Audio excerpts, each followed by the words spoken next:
गाई पुछकु पिंधिबार चमत्कारी फायदा जानिली आश्चर्य होइजिबि।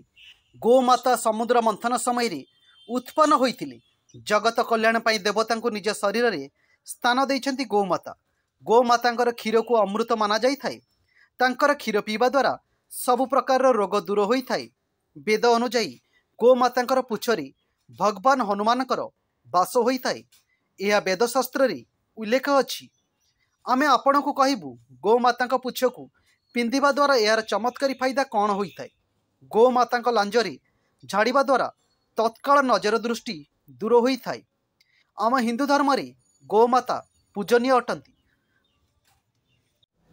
जदि आपणक जीवन रे दुख दुर्भाग्य अछि तेबे गोमाता पुछ निश्चय धारण करंतु। यह द्वारा जीवन दुर्भाग्य दूर होता है। जो मानकर कुंडली रे काला सर्प और पितृदोष लगी ता मृत्युजोग होता है। एथिरु बंचिबा पाई गोमाता पुछरू किछि मात्रा रे चुट्टी को अवश्य धारण करंतु। धर्मशास्त्र रे गोमाता को घास खुआइबा द्वारा अर्ण और धनर अभाव हुए नहीं।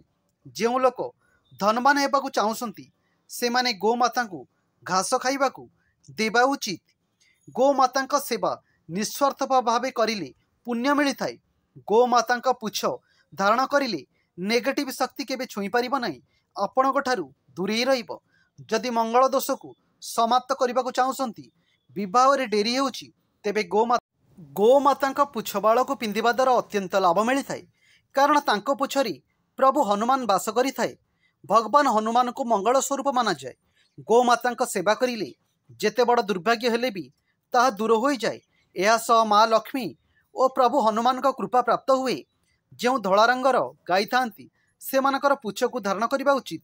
यह सर्वदा तंबा ताबिजरे 5टी तुलसी पत्र सह सिंदूर नहीं मंगलवार दिन धारण करंतु।